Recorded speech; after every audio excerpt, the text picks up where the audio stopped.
What slokas that we are aware of? Srunvatam Swakata Krishna, Prabhu. Srunvatam Swakata Krishna. Okay. So that's one sloka. Then? Paro dharma, yato bhakti Savai Pumsho Paro dharma, yato bhakti radokshaje, ahitukiya pratihata. That doesn't. Okay, but that does not clearly tells that, that directly does not tell that sloka about only by hearing Krishna one's material miseries are relieved. Okay. Nashtaprayesha Bhadreshu, Prabhu. Nityam Bhagavata. That tells, by serving Srimad Bhagavatam, all the, anarthas, the bad deeds, everything is washed away. This is 1.6.34. I want to read this sloka for you. Etadya atura chintanam matra sparsheschayamuhu bhavasindhu plavo drishta hari charna charyanu varnanam. I'll read the translation for this. It is personally experienced by me that those who are, I will share this also. Those are always full of cares and anxieties due to desire. Contact of the senses with their objects can cross the ocean of nescience on a most suitable boat. The constant chanting of the transcendental activities of the personality of Godhead. Right? So, by hearing the katha of the Lord, we appreciate. The hearing here should be in a positive mode. Anukulyena. So, by hearing the katha of the Lord, we appreciate Lord and Lord's activities, and that nourishes our heart. It nourishes and it transforms. Right? By, Pibata Bhagavatam Rasamalayam. What is Pibata Bhagavatam Rasamalayam? Keep drinking the nectar of the Srimad Bhagavatam. So, the Shastras propound the knowledge of hearing all the time, unstoppable hearing. Right? So, this all these slokas we have come in the past, we've read in the past, but looks like we are not able to recollect. But this is another sloka from 1.5.11. Tadvag Vishargo Janathaga Viplavo Yashmin Pratislokam Avidyavati Api Namani Anantasya Yaso Ankitani Yat Shrinvanti Gayanti Grinanti Sadavaha. Right?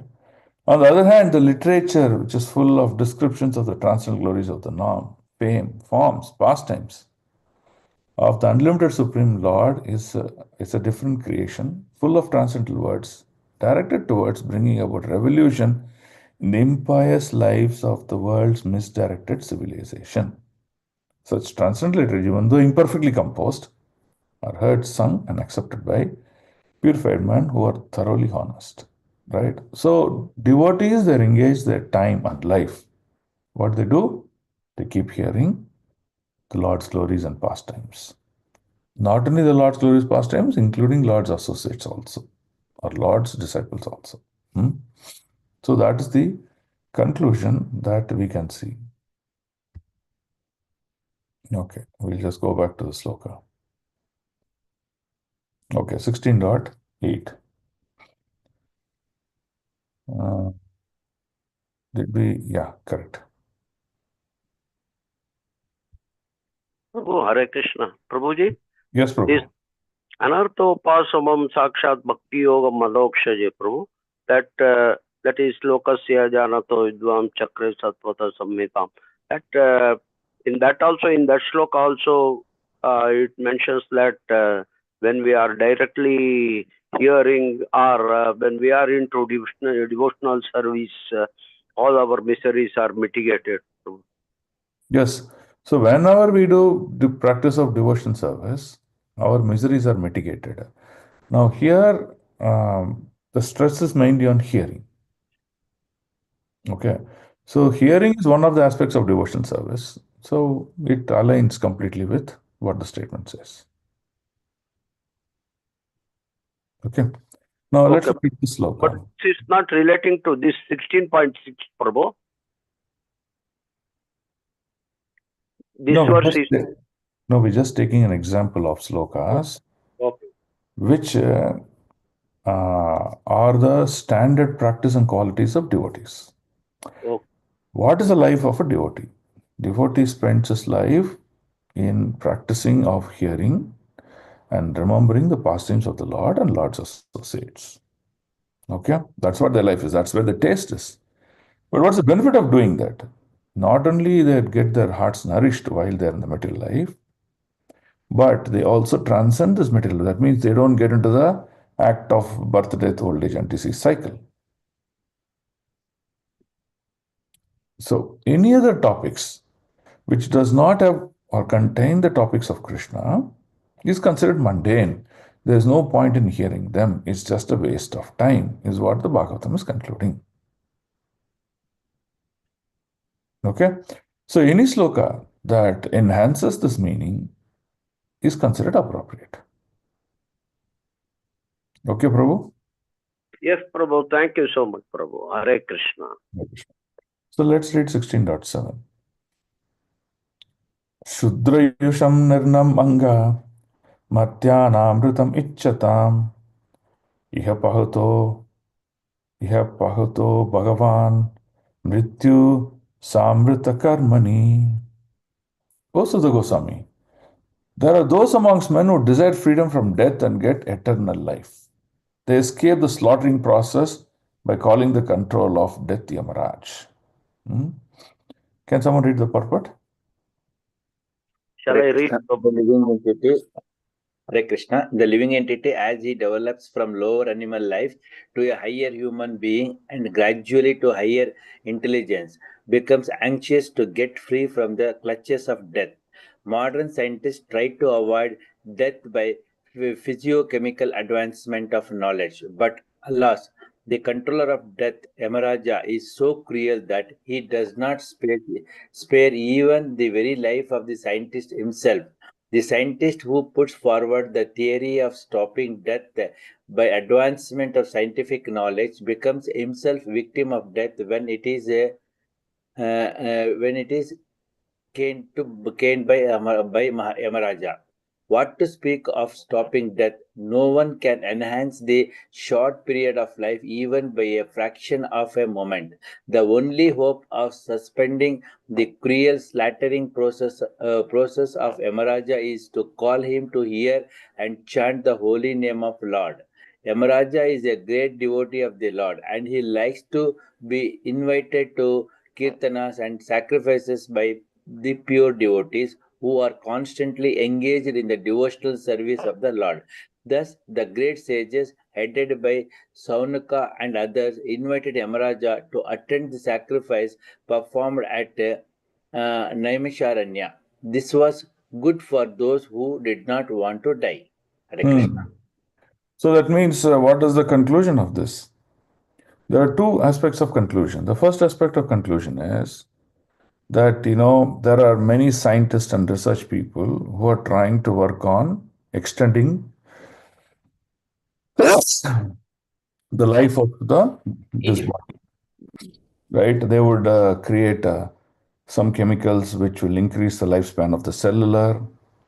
I recently also read many articles that people are trying to do various things which will make them to look younger even after age of 60, 70, like that. Their body fitness and things like that. But eventually they will die. It's not that they cannot die, right? So the first point also stresses that the scientists who are doing all these things, they'll also die. It is not that they are above all these things, right? We often hear a great heart surgeon who's done thousands of surgeries, he'll also die out of the same heart attack, right? So he's also not spared. That's the point here. So that means the fact that the temporary nature of this material world is so prominent and it is determined at the time of our birth only. It is not that in the course of our life death is determined. Death is determined at the time of our birth only. And at the appropriate time, Yamaraj will come and execute his order. Okay?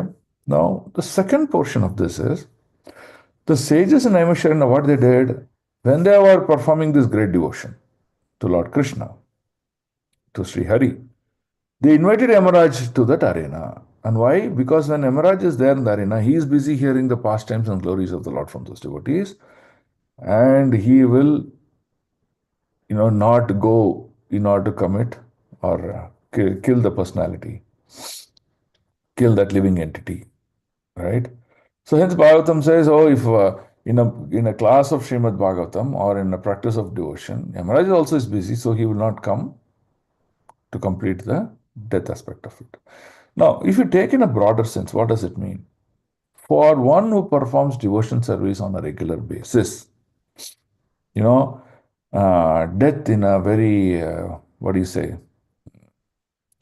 in an impulsive manner will not happen, right? Now look at the glory of Parikshit Maharaj. He was given 7 days, advance notice. But for ordinary people like us, death will come at any second. So we don't know when death will come, right? So by remaining in devotion service, one can, get the mercy of Yamaraj. Okay. 16.8. Na kaschin mriyate tavad yavadasta ihantakah yetadartam hi bhagavan ahataha Paramarshibihi Aho Nirloke Piyata Hari Leelamritam Vachaha. Aho Nirloke Piyata. Piyata. So Piyata means to drink. Who was to drink? Nirloke. Nir refers to Nara. Nara means the place of where the living entities are dwelling. What they do? Hari Leelamritam Vachaha. Vachaha means Vacha is to speak, but Vacha is narrations.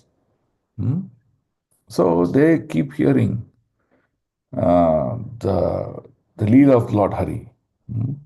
Translation. As long as Yamaraja, who causes everyone's death, is present here, no one shall meet with the death. The great sages have invented the control of death. Yamaraja, who is the representative of the Lord. Living beings are under his grip, should not take advantage by hearing the deathlessness. Nectar in the form of this narration of the transcendental pastime of the Lord. So, you see how valuable Srimad Bhagavatam is. Srimad Bhagavatam also propound, right? The third sloka of Srimad Bhagavatam, which tells it is Rasamalayam. It is so nectarian. Just keep drinking that.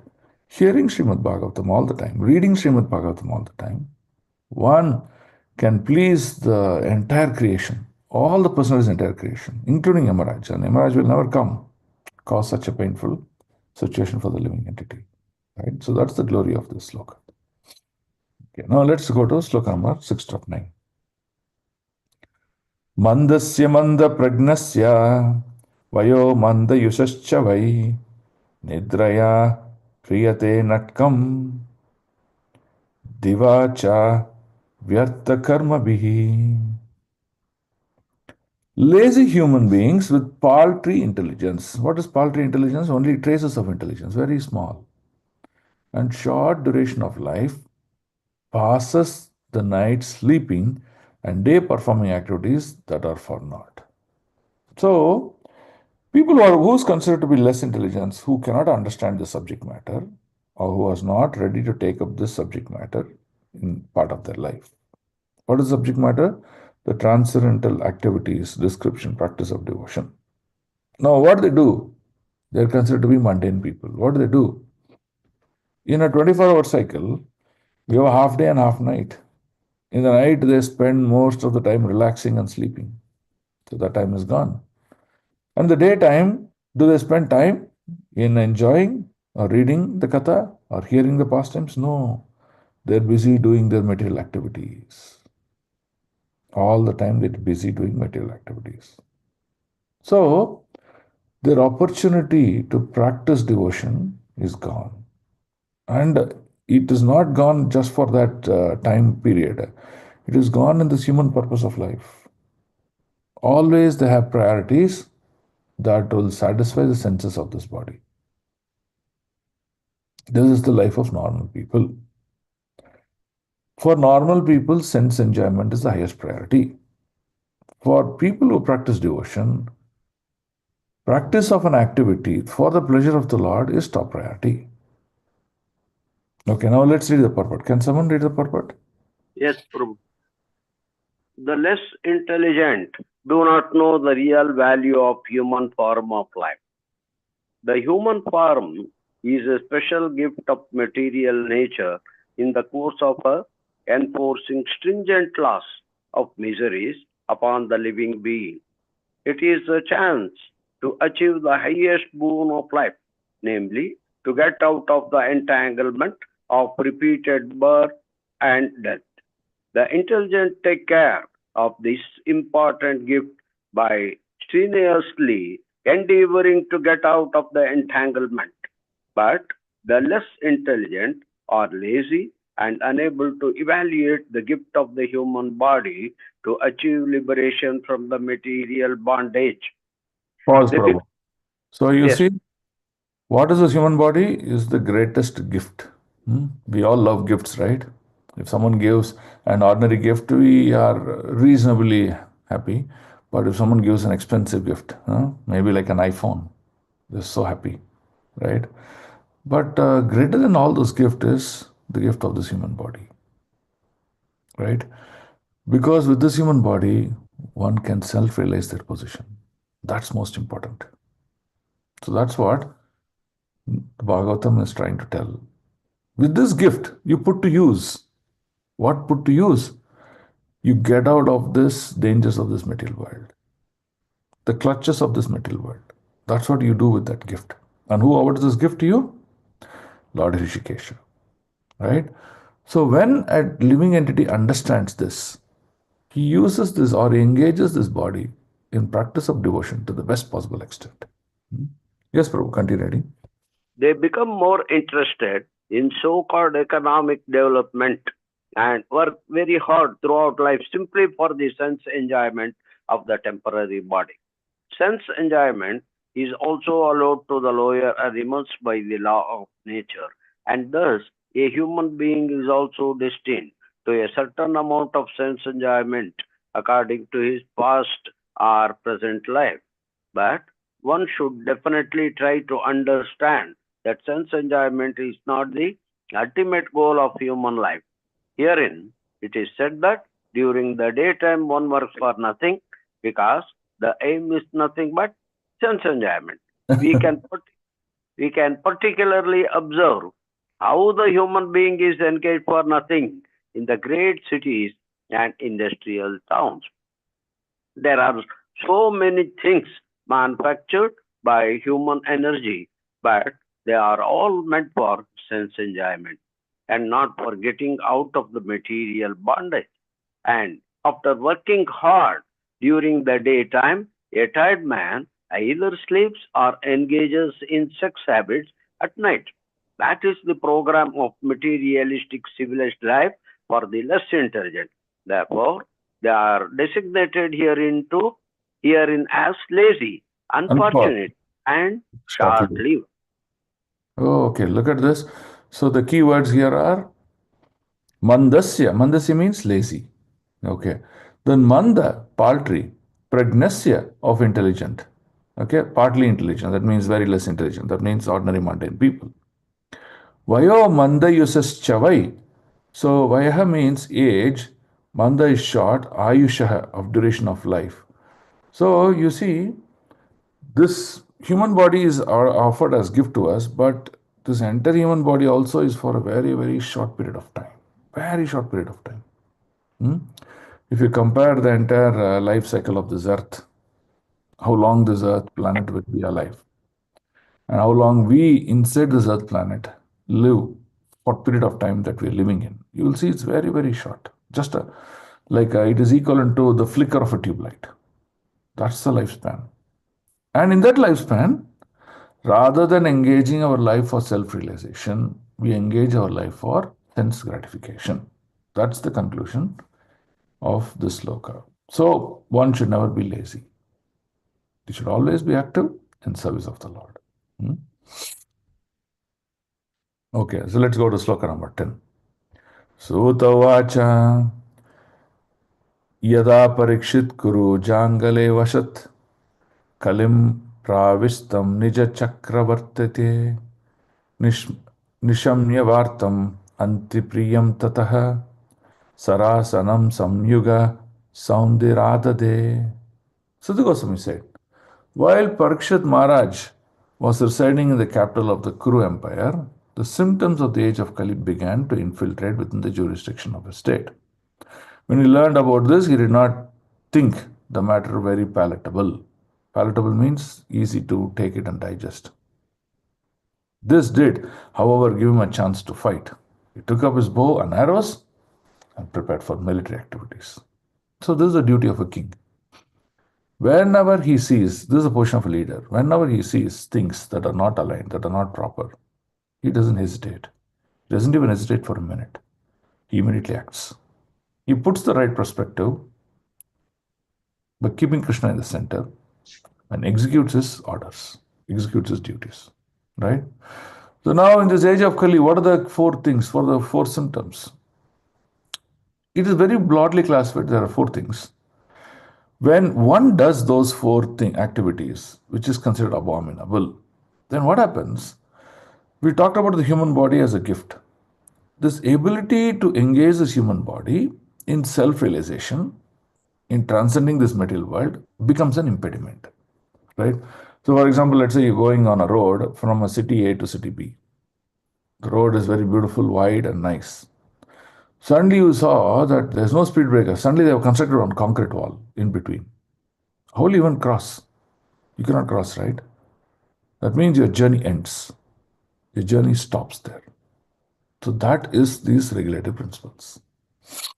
When that human being does not follow these regulative principles, then his journey in this human form of life completely comes to a standstill. This is the most important aspect. And what are the things of Kali? And these four principles are where Kali is present. That's why it's called Kali Yuga. Now, when Kali is present in this Yuga, so Kali becomes Kali, is called Kali Purusha. That means Kali is the controller of this time period. Right? So, now wherever Kali is present in a prominent manner, those areas or those functions, they become impediments or showstoppers for one to practice or progress in devotional life. That's why those areas are considered to be irreligious. Now, why religious? What does religiosity does? Religiosity is a platform where one can make practices to understand God and his relationship to God. That is the purpose of religion. Right? So now if that religion purpose itself is defeated, then the whole objective of human life is defeated. So Kali expands and lives in these four areas which will actually stop religiosity. And that's why these are considered to be most important. And what are those? Illicit connection with women. What is illicit connection? Having activities beyond the boundaries of married life. Okay? Indulgence in meat eating, that is killing animals for the sake of our sense gratification. Intoxication. Intoxication is doing certain activities or consuming something which will destabilize the consciousness, destabilize the mind. From performing parodharma, activities that are on the higher plane, right? So you start with the smaller quantities of intoxication. You see, they are like a chain reaction. They get you entangled more deeper and deeper. You want to do that more and more. So that means, even though you started with, let's say, 1 or 2 minutes of intoxication a day, at the end of 10 years, you will see that you will spend 80% of your time in intoxicating yourself in various forms. Right? That means you are not allowing the consciousness or the mind in any aspects of self-realization. That's why it is considered to be anti-religiosity. Okay? Then taking pleasure in gambling. So gambling, what is gambling? What is gambling is activities that cause great anxiety. And people, why they do? Because they feel that there is a temporary pleasure. Okay? They feel there's a temporary pleasure, but by doing that, it causes great anxiety, anxiety of material loss. So when that anxiety comes for material loss, you see the mind cannot function to practice devotional life. So that means you can see these four places where Kali is going to be present, Kali gives material happiness and ensures that the practice of one's spiritual activities in life cannot reach the transcendence. That is the point here, right? So, once Parikshit Maharaj heard this, what did he do? He said, now the war is set. We have to fight against Kali. So, he declared war and prepared himself for material activities, military activities. Okay, so that's the purpose of this sloka. Now, next three slokas, I will just read the text. You can see, on similar grounds the discussions are. Maharaj Parikshit sat on a chariot drawn by black horses. His flag was marked with a sign of lion. Being so decorated and surrounded by charioteer, cavalry, elephants, and infantry soldiers, he left the capital to conquer in all directions. That means he went in search of Kali wherever. He went to different kingdoms to see if Kali is present there. He went to different locations to see if Kali is present there. Where is Kali present? Because he saw symptoms, right? Once he saw those symptoms and he decided to eradicate Kali. So he went. That's what those sloka means. 12. Parikshit Maharaj then conquered all parts of the earthly planet. That means it is not that he went only in the northern direction or some kingdom or within his kingdom. No, he traveled the entire earth planet. And it is written, Bhadrashva, Ketumala, Bharata, Northern Kuru, Kim Purusha, etc. That means he went to all these places and he also demonstrated his supremacy. Now, what is that supremacy connected here? Because, so for example, Parikshit Maharaj went to this place called Bhadrashva, right? And there'll be one local king who's ruling that part of the kingdom. Now, but he is surrendered. He pays his tribute to Parikshit. Now, what does it mean of paying tribute and taxes? It means that he also accords to the principles and the governing conditions under Parikshit Maharaj's rule. That means if Parikshit Maharaj does not want to allow Kali, even that king also will follow the guidelines and he will also see that Kali is not present in his kingdom. That's what it means.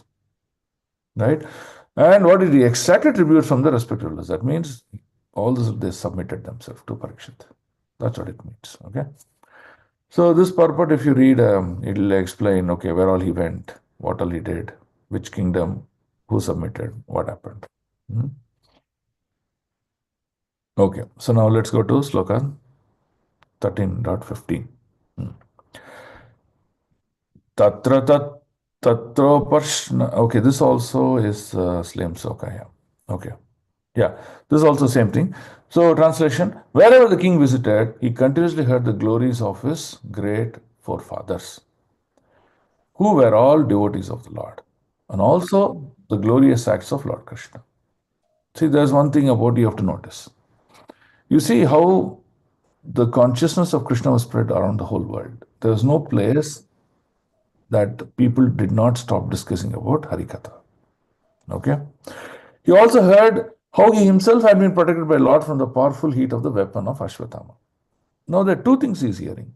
One is Lord and Lord's interaction with his devotees, exchange with his devotees. Both are considered transcendental. Okay, so here what did he see? He heard people talking about Krishna. He also heard people talking about Krishna's activities with his devotees. And in that, he also heard, the Lord protected Parikshit Maharaj from the Brahmastra. So even he heard those pastimes. That's what it means. People also mention the great affection between the descendants of Vrishni and Pritha due to latest great devotion of Lord Keshava. So here, he also heard the glories of his forefathers, the Pancha Pandavas, how they were wonderful, great devotees. The king, being very pleased with the singers of such glories, opened his eyes with great satisfaction. Of often magnanimity, he was pleased to award them very valuable necklaces and clothing. Now, here you should not get confused. It is not that Parikshit is feeling that, he is being glorified, hence, no. Whenever he hears that devotees in relation to Krishna, he sees the devotees' active engagement in service of the Lord. And hence he is very pleased with that. That's what it means here. Okay. No, we can read, can we have someone read this? Hare Krishna Prabhu. Krishna and his unalloyed devotees cannot be separated, and therefore glorifying the devotee means glorifying the Lord, and vice versa. Maharaja Parikshit would not have been glad to hear about glories of his forefathers like Maharaja Yudhishthira and Arjuna had they not been connected with the acts of Lord Krishna. The descendants specifically to deliver his devotees. Putri Paritranaya sadhu. Paritranaya sadhanam. The devotees are glorified by the presence of Lord because they cannot live for a moment without the presence of Lord and his different energies. The Lord is present for the devotee by his acts and glories, and therefore Maharaja Parikshit felt the presence of the Lord when he was glorified by his act. Hare Krishna Prabhu, thank you. Exact. Okay. Can I read Prabhu or Yeah, somebody? read the yellow. Read the yellow. Okay, Hare Krishna. The devotees of Lord are never in danger, but in the material world, which is full of dangers at every step. The devotees are apparently placed into dangerous positions, and when they are saved by the Lord is glorified. The Lord Krishna would not have been glorified as the speaker of the Bhagavad Gita had his devotees like Pandavas not been entangled in this battlefield of Kurukshetra. All such acts of Lord were mentioned in the addresses of welcome, and Maharaja Parikshit, in full satisfaction, rewarded those who present such addresses. Hare Krishna Prabhu. Thank you. See, this is the key here. What is the key sloka to understand here? That the Lord puts this material world is a dangerous place. Padam padam yat vipadam. But Lord puts the devotees into a dangerous position, but He never lets them down. Even though the devotees are put in a dangerous position, Lord is always present to save them. And thereby you see, they always glorify the Lord. They glorify the Lord in relation with the devotees. Right? So that's the beauty here. Right? Now look at the first part of the sloka. It says, Krishna and his unalloyed devotees cannot be separated. And therefore, glorifying the devotee means glorifying the Lord and vice versa. Okay? It looks like we are glorifying the devotee, but actually we are glorifying the Lord. Okay? So in this connection, I have, I want to quote a very brilliant poem for your reference. Okay? So this is written by Sanatana Goswami. Just want to share this for you. Okay. So can you see the song? This is called Krishna Leela Stava by Sanatana Goswami. Look at this sloka, first sloka. Radha Radita Radesha Radhika Prana Vallava. Radha Ramana Vande Tvam Radhika Prema Nirjita. Now look at this translation. O Master of Srimati Radharani. Now Radharani is glorified, but how she is glorified? Master of Srimati Radharani. Radha intently worships you and cherishes you, considering you more dear to her than her own, considering you more dear to her than her own life breath. O enjoyer of Srimati Radharani, you became conquered by the exalted pure love of Radha. I offer respectful obeisance unto you. Now, in this line, in this sloka, who's glorified? Radharan. No, Krishna is glorified. Radha Aradhita, one who. See, yeah, even though it is mentioned about Radharani who's doing this, but what is the point of reference here? Oh Krishna, master of Radharani. Radharani worship you and cherishes you. So activities of Radharani is concluding to you only. Okay.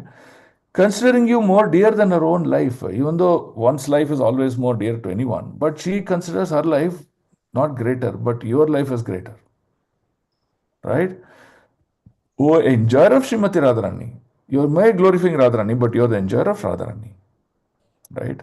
So you see, it looks like Radharani is glorified, but actually Krishna is glorified. Okay. Now, why are we trying to discuss this sloka? Now, the point to conclude is, you may see that Parikshit Maharaj is glorified, but actually Krishna is glorified. Right? In that example, in the previous sloka, in that example, what did we read? When Parikshit Maharaj went to the kingdom around, he even heard someone saying, Oh Parikshit, You were saved from the greatest danger in the womb of your mother Uttara. But whose glory is that? It's not your glory. It is glories of Krishna. So the katha is about Parikshit, but the glory refers to Krishna. That's the point here. Are you getting the point? Yes, Yes. Prabhu.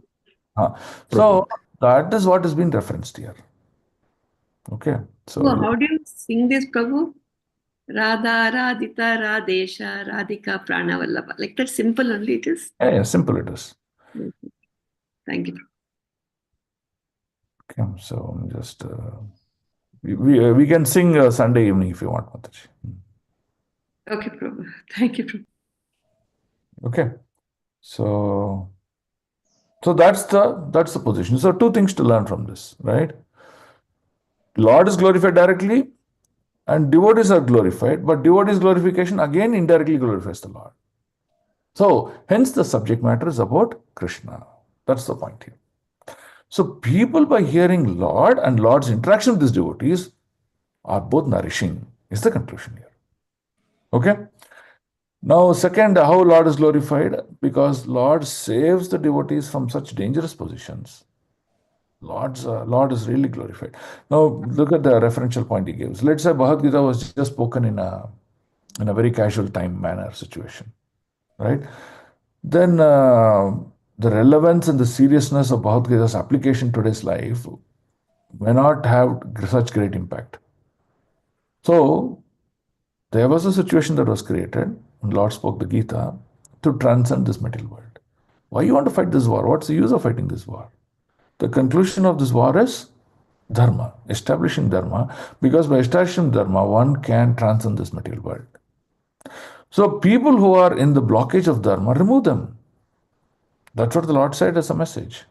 So he told Arjuna, you need to clean the system, and that's your duty, and that's my command unto you. Okay.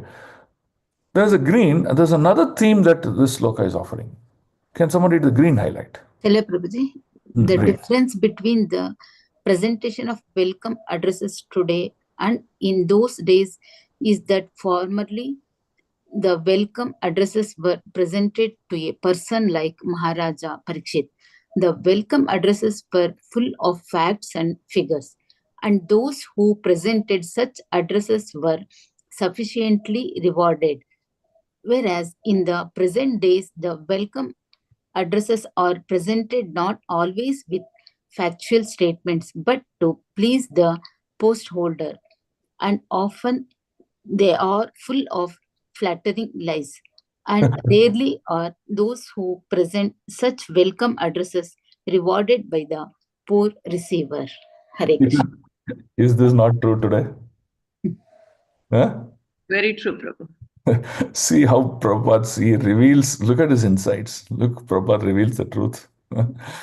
So, today people are more diplomatic, right? Even though there is truth, they would hide the truth and speak something else, right?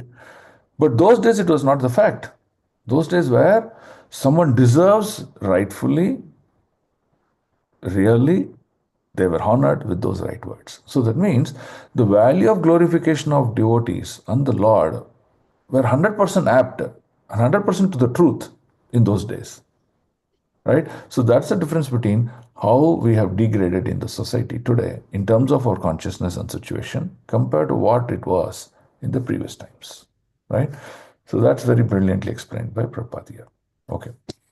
Now let's come to this sloka. This sloka is a very beautiful sloka, and we'll try to mug it up if we want. Okay. Saratya prasada sevana sakya dautya Veerashanano Ghamanastavana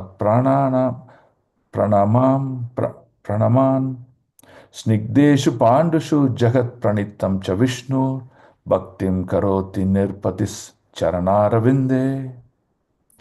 I want to go word to word meaning on this. Saratya, acceptance of the post of a charioteer. Who? Krishna is taking that post. Now what is he doing? Prasada, so Parasada, acceptance of the presidency of the assembly of Rajasuya sacrifice. Now, these are telling various situation, Lord, what action he did. Right?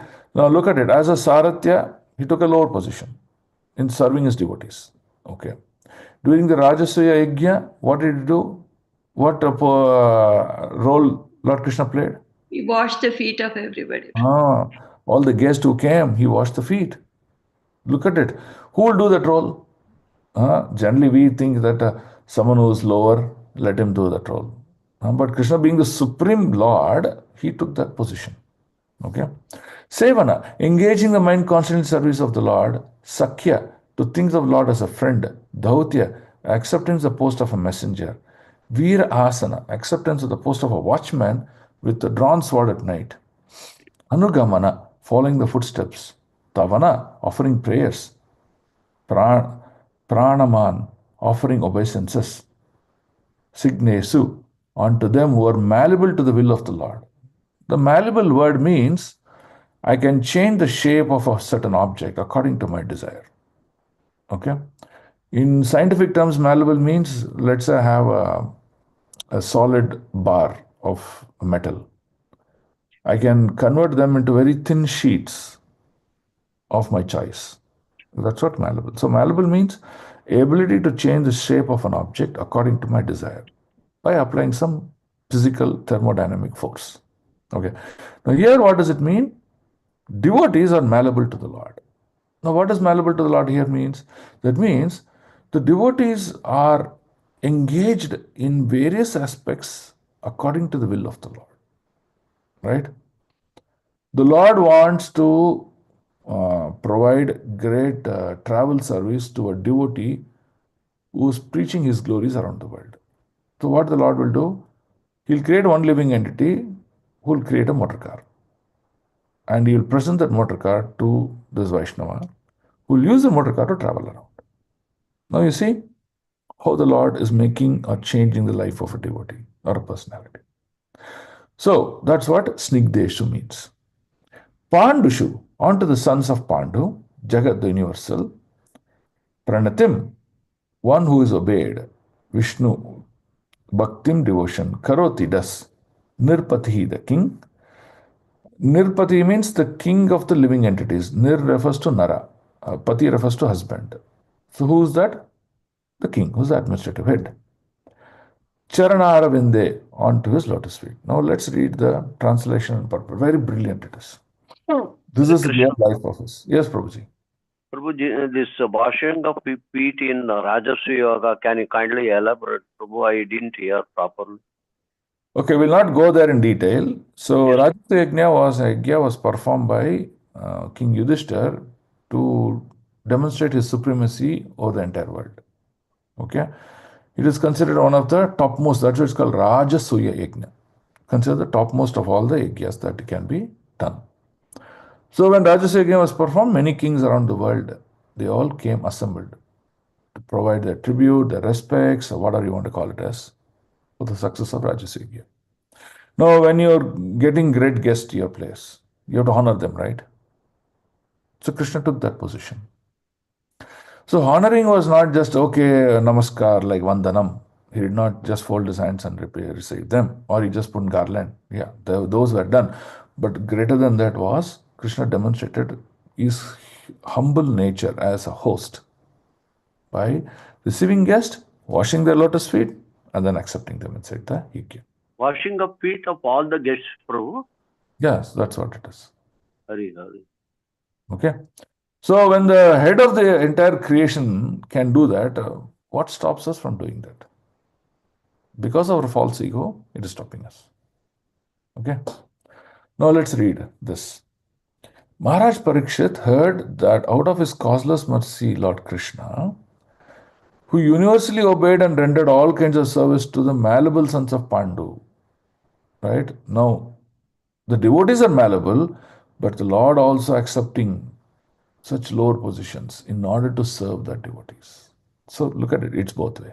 Okay. What sort of things that he did? By accepting posts ranging from chariot driver, he became chariot driver to Arjuna, right? We, in our past times, we discussed, in our previous class, we discussed what is the position of a chariot driver. Okay. Arjuna will order, Senayor, Senayor Ubayor Madhya. So he'll say, take the chariot, to the center of this place. Take the chariot there. Ride fast, ride slow. He has to obey the orders. Right? Look at it, position of a king. To the present of the messenger, as a friend, as a night watchman, etc., according to the will of the Pandavas. Why? Because Pandavas were conquered. Pandavas conquered the Lord by their devotion. Obeying them like a servant and offering obeisances like a younger in years. Okay, so this younger in years refers to how, for example, Yudhishthir and Bhima were elder to Krishna. So Krishna performed obeisances to them. Okay. With Arjuna, he was equal age. So Krishna hugged him. And with Nakula and Sahadev, they were younger. So Krishna blessed them.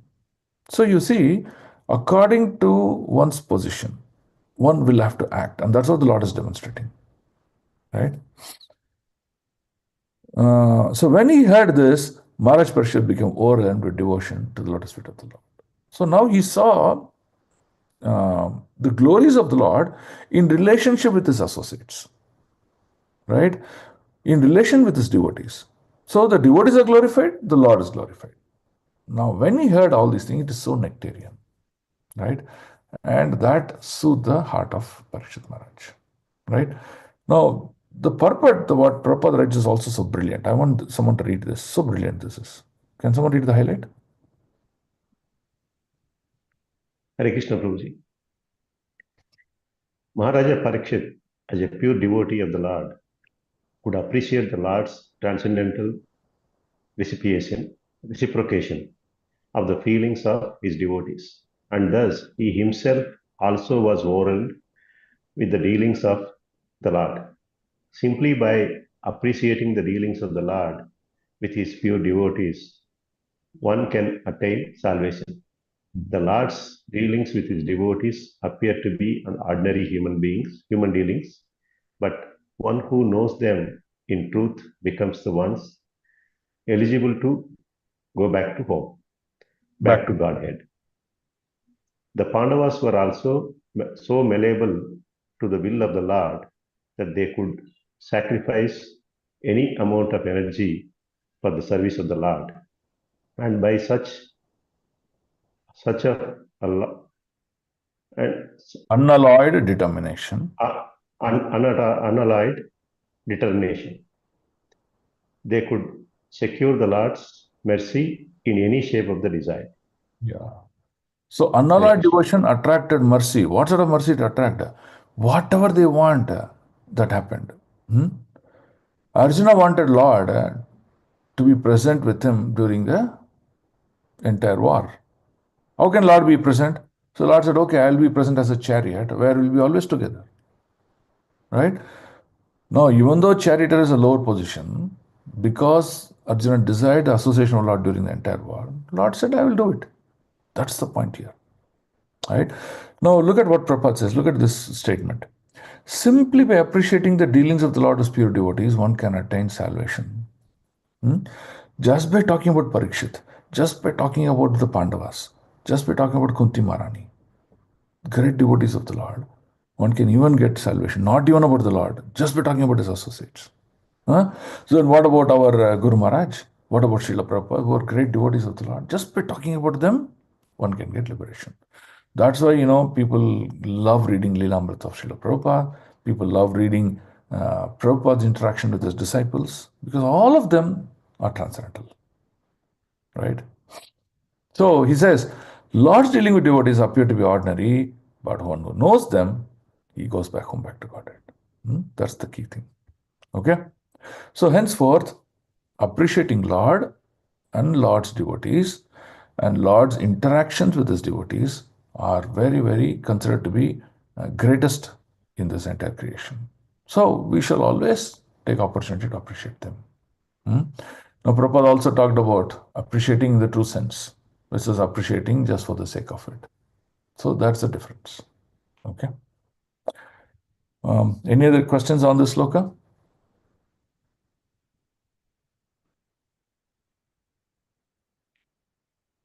All of you have a good understanding of the sloka now? Yes, Prabhu. Prabhu. Okay. Yes, Prabhu. Okay. 17. Tasyaivam vartamanasya purveshamritim anvaham nati dure kilascharyam yat ashittan nibodame. Now you may hear from me what happened while Maharaj Parikshit was passing his days, hearing the good occupation of his forefathers and being absorbed in thought of them. Okay, so now this is a good part over. Now, very important event happened. So now, henceforth, you will see from sloka number 18th onwards, it is a conversation between two personalities. One is Dharma, religion, another is Prithvi, Mother Earth. So Dharma is represented by bull, Dhara, and the Mother Earth is represented by the cow, Dharani. So these two people are having these conversations. What are they talking about? That is what is important to understand now. So in the next few slokas, we will see up to sloka number 22, we will up to 23, we will see the characteristics of Kali Yuga. What will happen in Kali Yuga? What will be the nature of people? What is their aspects of priorities and importance in life? That's what they want to see now. And by seeing the symptoms, it is going to be, one aspect is to be, we'll shiver out of fear. Another aspect is our devotion to the Lord will increase. Oh Lord, I don't want to make a mistake of inhabiting my lifespan during Kali Yuga. Right? So we'll see that. 16.18. Dharmaha padakena charan vichayam upalabhyagam prichatti smashru vadanam vivatsam iva mataram. The personality of religious principles, Dharma, was wandering about in the form of a bull, and he met the personality of earth in the form of a cow who appeared to grieve like a mother who had lost her child. She had tears in her eyes. Who had tears in her eyes? The cow. Cow is Mother Earth. And the beauty of her body was lost. Thus, Dharma questioned the earth as follows. So, now there's going to be a question from the bull to the cow. So, what is that question? We will try to read. Sloka number 16.18. 16.19 now. Okay. Now let's read this question. Dharma vacha kachit badre namayam atmanaste vichayashi layate sanmukena alashaye bhavatim antaradim dure bandhum sochashi kanchanamba. Dharma in the form of a bull asked, Madam, are you not hale and hearty? Why are you covered with the shadow of grief? It appears by your face that you become black. Are you suffering from some internal disease? Or are you thinking of some relative who's always in distant place? So, key two things. One is losing consciousness about someone who is very near and dear. They go on to a distant place. One aspect. Second aspect is if someone gets a disease. See, generally, if someone gets a liver disease, you will see, you may say, hey, Prabhu, this person was quite fair and white, but as age goes, I'm seeing he's getting darker. The fact that he's getting darker is a symptom of the failure of liver or slow failure of liver, right? So the liver is the one who produces all the enzymes, thousands of enzymes, that are required for the various parts of the body to function properly. Organs, cells, wherever it may be. If the liver stops producing those enzymes, then you will see deterioration of this body much faster. That's why liver disease is very dangerous.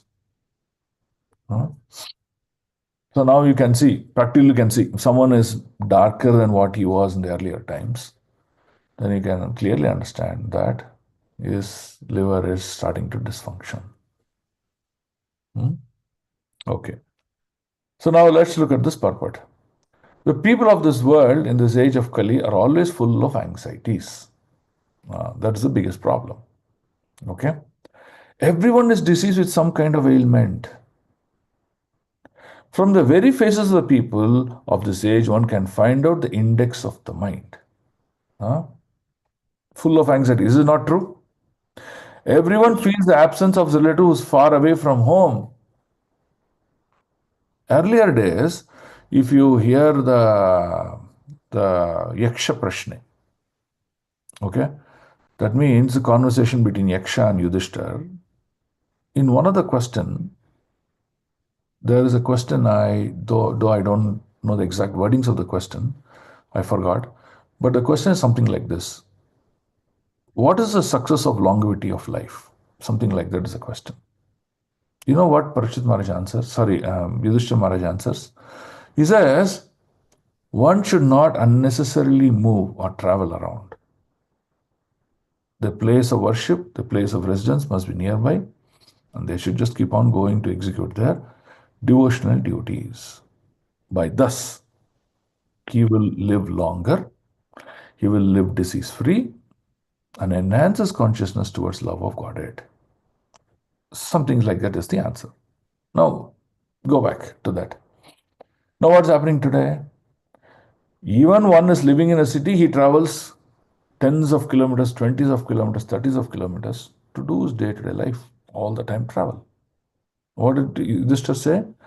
One who avoids traveling and lives longer when he settles in one place. Okay. Now, to extrapolate it, people will live in Bangalore, but their family will be in Bangalore, but the husband will work in like Middle East, will work in some other regions of North India, and then he'll come and go. The near and dear, they would study in different countries. Hardly people will see. Maybe once a Zoom call, once in a phone call, that's all. So you see, that is the first symptom in this Kali, who's always far away from home. Now, when people go away far away, what happens? Instead of remembrance of the Lord, we spend time in remembrance of our relative who are far away. Samsaradava Narali the Loka.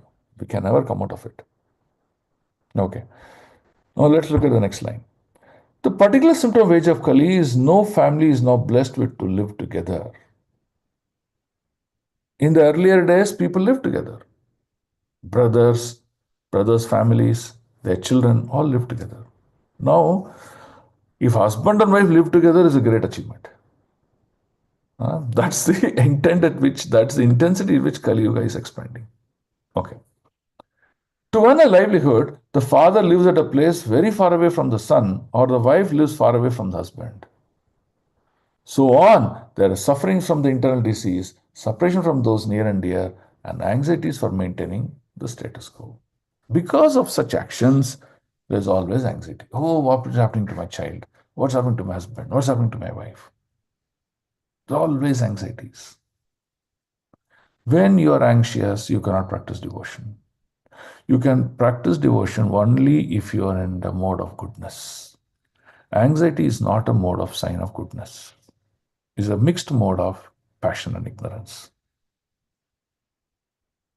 Okay?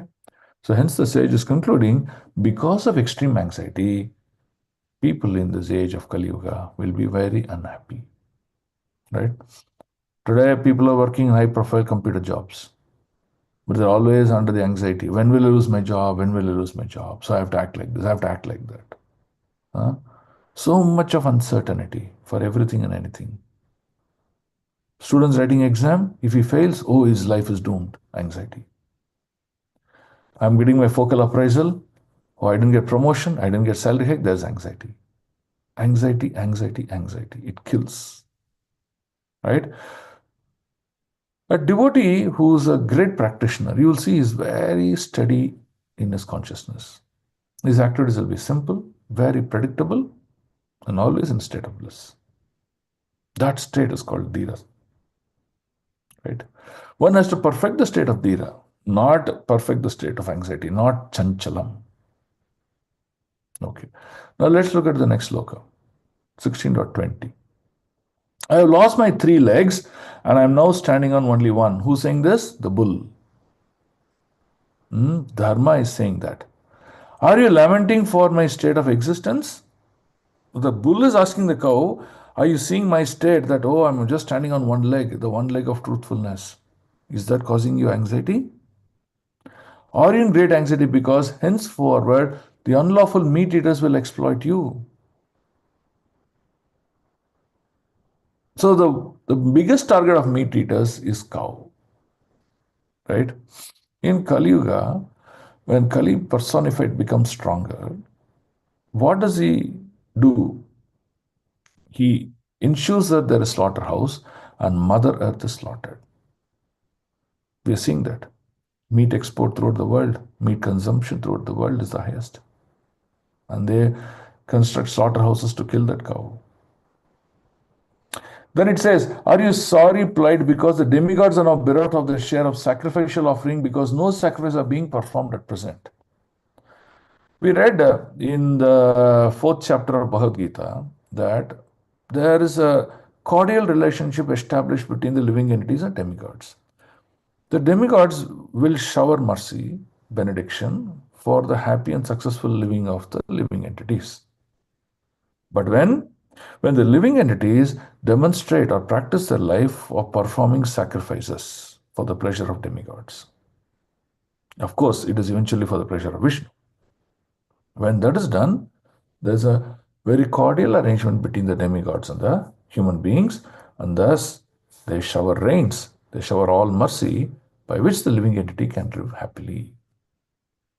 So now that bull is asking that cow, now are you feeling that people don't do any sacrifice? No yajnas are performed? Is this a godless society? Is that what is causing you? Or asking, are you grieving for living beings because of suffering due to famine and drought? We read during the life of Prithu Maharaj. Because the Mother Earth was unhappy, she withdrew production of the grains, pulses, and all those things, and there was even and there was no famine, and there was famine. There was no production. There was no rains. The demigods were unhappy. They didn't shower rains, and that caused intense suffering all over the entire creation. So these are the questions that are asked by Dharma onto Dharani, onto the Mother Earth. You can read this purport. The purport of 20 is so brilliant. You should read this and you will understand many examples that Prabhupada is quoting to justify all those questions. Right? So, Lord Chaitanya, when he came, he gave this famous Sikshashtakam and he concluded what? Param Vijayate Sri Krishna Sankirtanam. By performing Sankirtana is considered to be the greatest yajna. And by performing that yajna on a consistent basis, one can please the Supreme Personality of Godhead and thereby victorious. Life will be successful. Life will be blossomed. That is the most important point. So hence Lord Chaitanya said, every village and every town in this entire creation, the glories of the holy name should be recited, must be spoken, must be discussed. Thereby, all miseries of this world will go away. And hence, each one of us have our duty towards preaching this Krishna consciousness, preaching our lost relationship with the Supreme Lord Krishna to each and every living entity. So hence, preaching becomes the essence of the religious movement. Okay? So we will end here for today's class, and we'll take questions. So thereby we can try to address what we read today.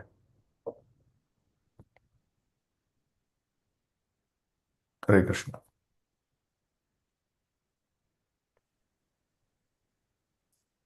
Prabhuji, today's session is so essential and so insightful, Prabhuji. Okay. So now it should result in your practice much stronger. Yes, Prabhuji. Okay. Any thoughts, questions? Before we finish 22, no, Prabhu? No. We finished only 20. 21, 22 we have to read. 16.20 is where we finished.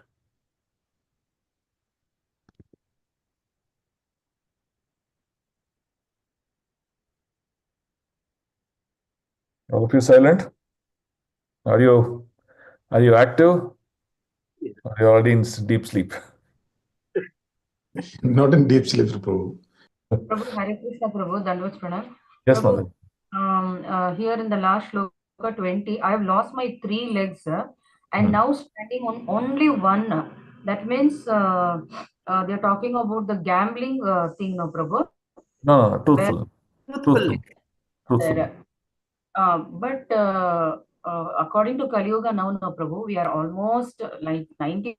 Even the small children have started taking up telling lies, no, Prabhu. Okay. Much of Truthfulness means what is the ultimate truth? Krishna is called the absolute truth. That means the presence and establishment of that supremacy will continue to exist. Okay, that means still Krishna can be realized. The loving devotion to the Lord can be practiced. So that means the real absolute truth still can be established. That's what the truthfulness means. Okay. It doesn't refer to the small things like telling dry lies or anything like that. Okay. The other aspect of truthfulness is understanding one's real position in relationship to the Lord. Right? What is my position? My real position is a servant of the Lord. So, hence my duties are like that. So, that can be realized and people will take it up and practice of devotion. So, truthfulness lies there. Right? okay. Now, people telling lies and not being truthful, let's extrapolate it in a different manner. Now, for example, there is a properly practicing devotee, he is executing, is discharging his duties. Now, for some reason, one may fabricate a situation against him. But that you see that will be very temporary. The real truth will be prevalent and will again come back, surface out. Right? So that shows the strength of truthfulness. It'll never die. Just because someone hides it, it doesn't die. You know the story, the story of king having a donkey's ears. You know that story? No, Prabhu. Prabhu, king having a? Story of donkey ear. No, Prabhu, we don't know. No, Prabhu. So one day, what happened? The king performed. He wanted to perform a yajna for his, glorious material opulence. But because he made some mistake, and he got cursed to become a king, a human being, but just the ears of a donkey. Okay. Immediately, overnight only, his ears grew and it became a donkey's ears. Now the king was ashamed. Oh, how will I have a donkey's ears and then go out? What will people think of me? He was so ashamed. Right? So he covered this to as much as possible. But however, his personal servant, he came to know about this. He says, oh, the king's ears is a donkey's ears. He couldn't control his laughter. The king somehow made the turban and things like in such a shape that his ears are not visible. Okay, and he continued to live normally, went around because his ears are closed. But it was only his personal servant he knew. But he couldn't control it. He said, what is this? How can I know this fact but not tell to anyone? He couldn't control. Then, but he was afraid that if he goes tell someone, the king will cut his head. He was afraid of that. So what he did, he went to an open field and he dug up the ground. He made a big pit. And he got into the pit. And inside the pit, he screamed that my king has donkey's ears. He screamed 10, 20, 30 times so much. And he felt, Appa, my burden, my heart has gone away. I need to tell someone, I told someone. Then what he did, he immediately filled that pit with the soil that he pulled out and he leveled the ground and he just went away. After a few days, because it's nicely dug loose soil, nice tall grass grew on that place. And from the tall grass, when the breeze blew, it penetrated through the grass and produced a beautiful sound. The sound, when people heard, the sound was like, oh, your king's ears or donkey's ears. Like that, the sound came. And people heard that and said, oh, is it? Then the king's, what do you say, the reality was exposed.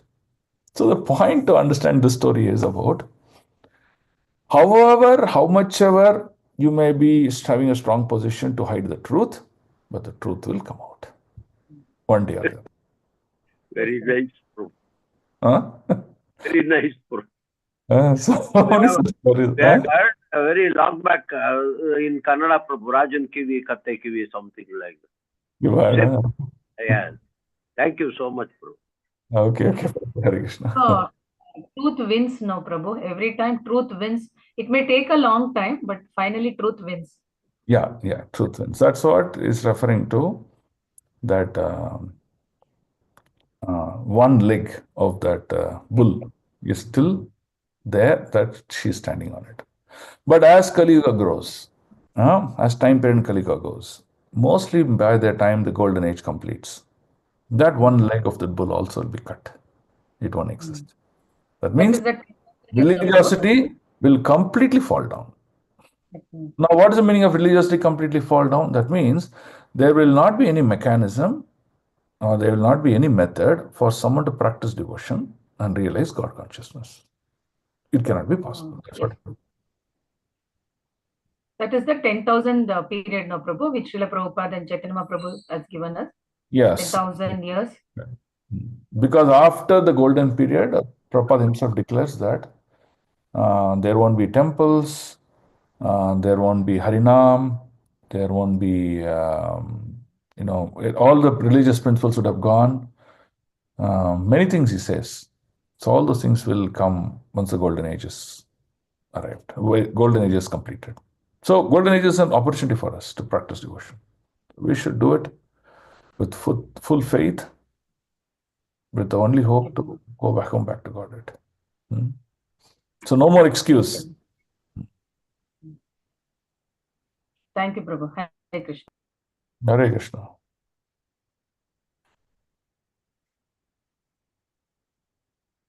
Any other questions? Okay. So if there are no questions, we'll end the session here. Have a wonderful day today. So one announcement I want to make.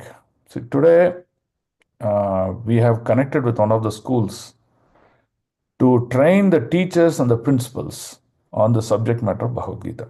So today is the first session, which we're doing it from 12 o'clock to 1:30 time frame. So about 40, 50 teachers and principals are expected to be present there. So we're doing it in English subject today, English language. And we're just giving an introduction as to the purpose and the need of spiritual subjects, and one should practice spiritual subjects in their life. So the topic is called Spiritual Insights for a Successful Life, right? So we're starting this. It's a fortnightly program, and we hope that we will win the hearts of these highly learned people, and thereby we can establish more Krishna Bhakti among this set of people. The hope is that when these teachers and principals learn the importance and the values of our Vedic system, they will mandate and preach to their students in the classes, right? And that way, all the students can benefit out of this subject. And that's the only endeavor. So I request prayers from all the devotees so that we succeed in this mission starting today. And any of you would like to participate in any aspect, if you want to come and take, once in 3 months, once in 2 months a program, you want to be a preacher in this, or you want to do content development for subsequent weeks, or logistics, anything you want to take part in the service, you can approach us and we will add you into the group. And mostly welcome is preaching. If anyone wants to do preaching here, they can do it also. Okay. So thank you so much, We Grandhara. pray for Prabhu. Huh? We pray for this new venture, Prabhu. Yeah, Hare yeah. Krishna. Hare Krishna, Hare Krishna, Krishna Krishna, Hare Hare. Hare Hare, Hare Ram, Hare Hare Rama, Ram, Hare Ram Rama, Ram, Rama Hare Rama, Hare Hare. Okay. Thank you all, and we'll see you again next Saturday. Hare Krishna. Dandavat pranam, Prabhuji. Thank you, Prabhuji. Hare Hare Krishna. Krishna. Dandavat pranam. Panchakalpatarubhyascha kripa sindhubhyeva cha patitanam pavanebhyo vaishnavebhyo namo namaha. Anantakoti Vaishnava Vrinda ki jai. Vaishnava Thakur Srila Prabhupada ki jai. Om Tat Sat. Grantara Srimad Bhagavatam ki jai. Dandavat pranam, Prabhuji. Hare Krishna. Thank you, Prabhuji. Hare Hare Krishna. Krishna, Dandavat Dandavata pranam. Pranam Prabhu. Hare Krishna Prabhuji, Dandavat Pranam. Dandavat Hare Pranam. Krishna, Dandavat Pranam Prabhuji. Hare Krishna Dandavat Pranam. Hare Hare Krishna, Krishna Prabhu, Prabhu, Dandavat pranam. Dandavata Pranam Prabhu. Hare Krishna Dandavat Hare Pranam. Krishna Prabhuji, Dandavat Pranam. Hare Krishna.